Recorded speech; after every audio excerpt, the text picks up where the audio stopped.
Ce programme vous est offert par TNT Africa.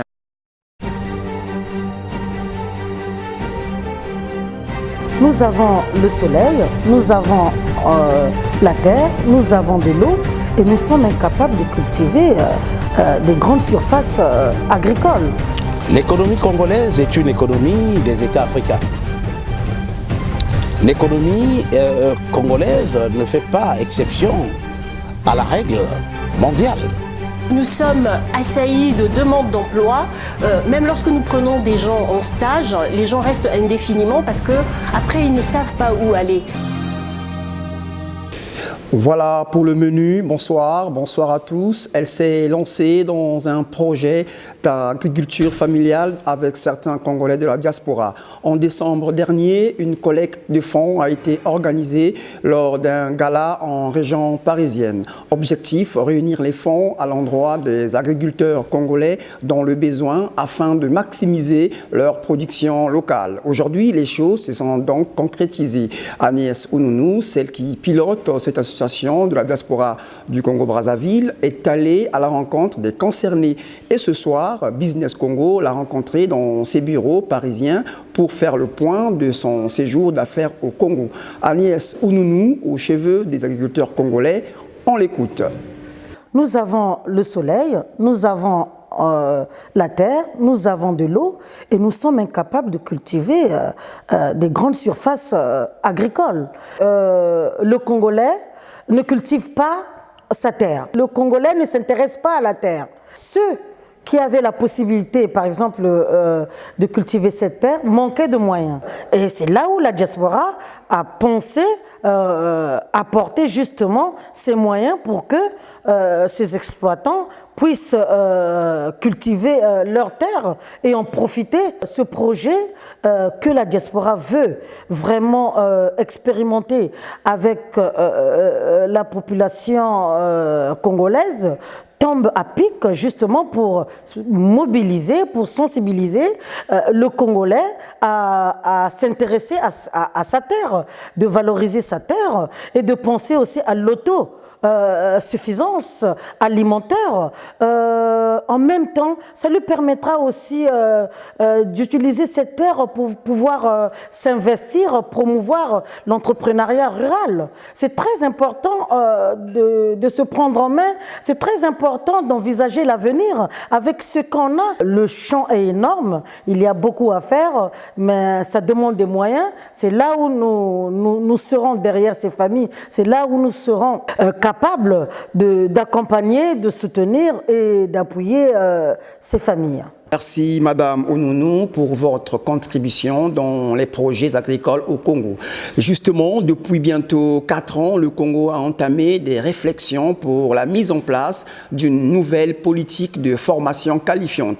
Cela fait partie d'une nouvelle politique globale devant conduire à l'insertion des milliers de jeunes Congolais dans la vie active. Le Congo ne fait pas d'exception. Les autorités doivent, comme dans la plupart d'autres pays africains, proposer des solutions à ces jeunes qui sont diplômés et qui sont également à la recherche d'un emploi depuis des mois, voire des années. Nous nous sommes rendus à Brazzaville. Voici notre reportage réalisé sur place.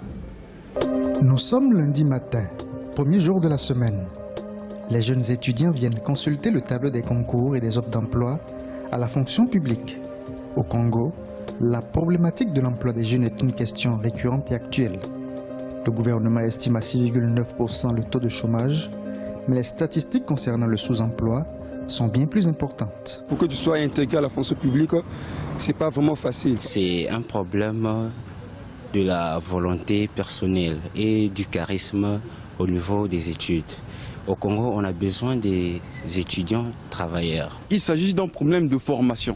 Les étudiants ne sont pas bien formés d'abord sur le terrain. Nous faisons les cours dans des conditions qui ne sont même pas favorables. Les appréciations sont diverses et variées. Les responsabilités sont également partagées.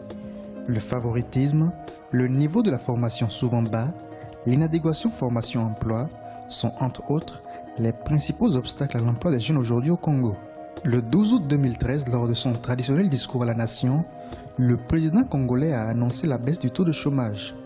Ce taux serait aujourd'hui de 6,9%.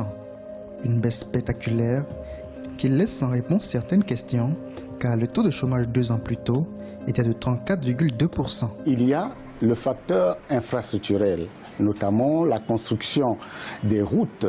Il y a les barrages, notamment le barrage d'Umboulou, il y a les ponts, il y a également le secteur minier qui a pris beaucoup d'ampleur. Il y a principalement la question de la municipalisation accélérée des départements qui a boosté effectivement les activités de plusieurs secteurs.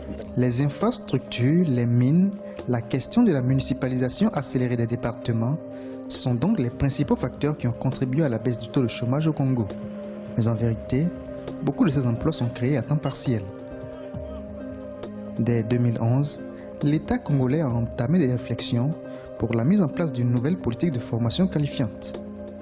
Ceci a conduit à l'insertion de milliers de jeunes qui avaient du mal à décrocher leur premier emploi. Lorsqu'on prend la définition du BIT, la définition du chômage selon le BIT, avec ces 3 critères, notamment une personne qui n'exerce pas une activité génératrice de revenus, une personne qui est à la recherche active d'un emploi, une personne qui est immédiatement disponible à occuper un emploi, on se rend compte que le nombre de personnes qui remplissent ces conditions de chômage a considérablement baissé. 6,9% de taux de chômage au Congo en 2013. Quel est alors le taux de sous-emploi? Pas de chiffres clairs publiés à ce jour, mais ils sont nombreux les jeunes Congolais qui, dans l'attente d'un emploi bien rémunéré, se contentent de petites activités génératrices de revenus. D'autres ont très vite trouvé la solution miracle pour leur émancipation financière. C'est le cas de Solange Samba Toyo. Après plusieurs années passées dans la fonction publique, elle a fini par créer sa propre entreprise. Lorsqu'on travaille dans une entité, laquelle qu'elle soit, à un moment donné, il y a ce qu'on appelle le plafond de verre, c'est-à-dire qu'on n'évolue pas, on n'évolue plus, on atteint un certain niveau. En ce qui me concerne, le poste le plus élevé que j'ai pu atteindre dans l'administration publique, c'était chef de service. Alors que je pense qu'avec les compétences que j'avais, j'aurais pu aller plus loin. Dans son entreprise, Solange emploie 5 jeunes. Tous ont attendu sans réponse la main tendue de l'État. Je pense qu'il n'y a pas suffisamment d'entreprises au Congo pour embaucher ou pour recruter les étudiants ou les personnes qui finissent leur formation. Il y a ce problème où beaucoup d'étudiants font des formations sur des filières à laquelle le pays, on ne le développe pas. Trouver un emploi rémunéré à la hauteur de son diplôme n'est pas chose aisée au Congo, surtout dans les 2 grandes villes du pays que sont Brazzaville et Pointe-Noire. Le gouvernement procède chaque année à des recrutements, mais cela ne suffit pas toujours pour résorber le fort taux de sous-emploi constaté sur le terrain. Nous, les petites entreprises, je peux vous dire que nous sommes assaillis de demandes d'emploi.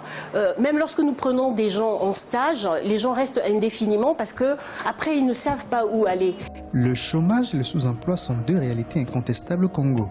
Mais il y a un paradoxe. Le Congo, depuis une dizaine d'années, entreprend de nombreux projets infrastructurels et miniers, et on manque parfois de personnel qualifié dans ces 2 secteurs par exemple. Nous n'avons pas sur place au niveau du pays des écoles qui forment les ingénieurs dans le domaine des bâtiments et travaux publics. Voilà pourquoi nous sommes en train de réfléchir au niveau du département pour signer des partenariats avec des grandes écoles pour nous former des personnes dans des qualifications qui manquent au niveau du pays. Au Congo, comme dans beaucoup de pays en Afrique aujourd'hui, l'emploi salarié trouve de plus en plus ses limites. Beaucoup de jeunes s'installent à leur propre compte, souvent avec de maigres moyens. Les autorités congolaises veulent aujourd'hui encourager ces initiatives. Nous développons des programmes que nous appelons des programmes emploi indépendants, permettre aux jeunes de pouvoir monter leurs projets et rechercher des financements. Et la stratégie que nous menons à notre niveau consiste effectivement à aider les jeunes à avoir des idées de projets, à les mettre en œuvre et nous les accompagnons dans le sens du financement et même dans les aides à la gestion technique de leur micro-entreprise. Avec environ 60% de la population vivant dans les villes, le Congo est parmi les pays les plus urbanisés d'Afrique. Ceci est un facteur important permettant aux 2 phénomènes que sont le chômage et le sous-emploi de connaître une plus grande ampleur. La politique nationale de l'emploi, PNE, actuellement en cours dans le pays, donne la priorité au secteur privé. L'État n'étant plus en mesure de recruter le flot de diplômés qui sortent chaque année des universités publiques et privées, veut ainsi mettre l'accent sur l'auto-emploi.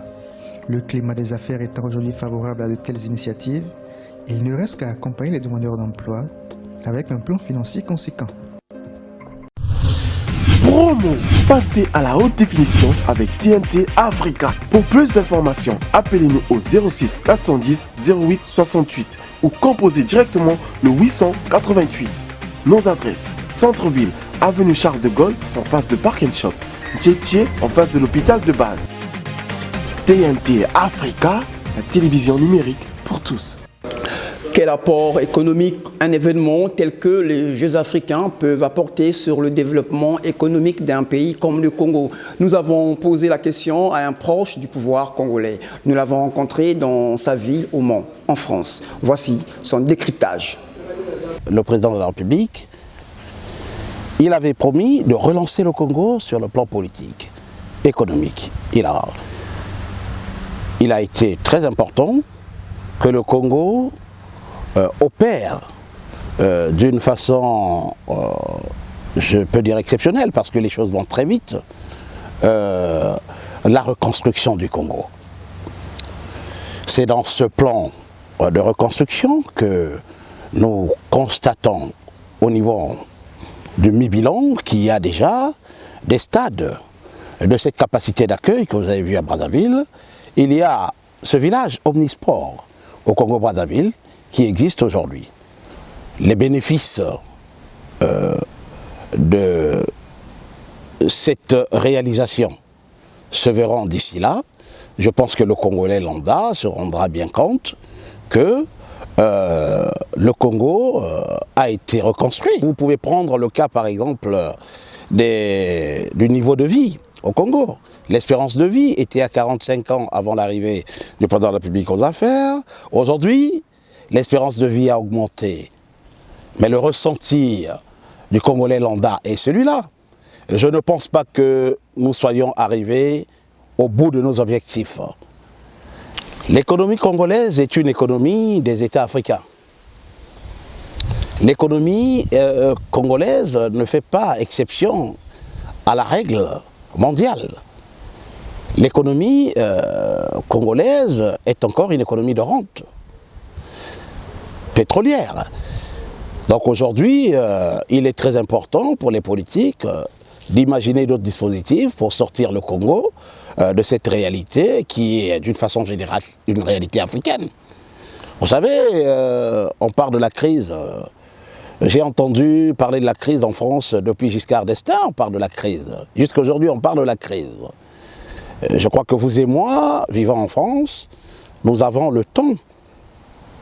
Sinon, nous avons cette réalité qui nous est flanquée au visage. La réalité du manque d'emploi, manque du redynamisme économique en France. Le Congo ne peut pas faire exception à cette règle qui est une règle mondiale. Mais il y a lieu d'avoir espoir. Nous sommes des ressortissants d'un pays hier cassé, aujourd'hui en train de se reconstruire, qui a repris à vivre. Je pense que le plus important pour nous, c'est d'être unis dans des actes que nous entreprenons un peu partout. Voilà, c'est la fin de cette émission. On se retrouve la semaine prochaine, même chaîne, même heure, avec le même plaisir. Au revoir.